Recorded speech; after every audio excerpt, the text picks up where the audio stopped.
So a test sale would be a property that has sold immediately adjacent a solar facility.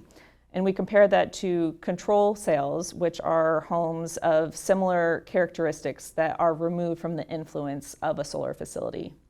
We've studied solar facilities ranging from 1 megawatt to 239 megawatts.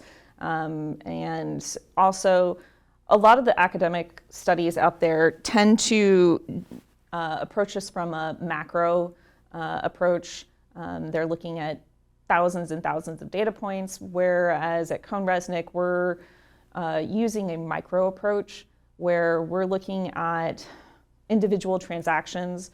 Our analysis is to identify a solar facility and every single property that surrounds the solar facility and touches it directly.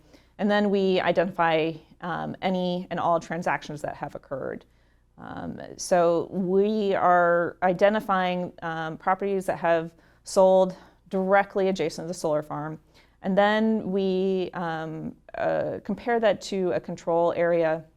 And we're also classifying these homes and using comparables that classify the test sale to the control sale. So if we have identified a 1970s 3-bedroom, 2-bath home that has sold on a quarter-acre lot, we're comparing that to other 3-bedroom, 2-bath homes on quarter-acre lots.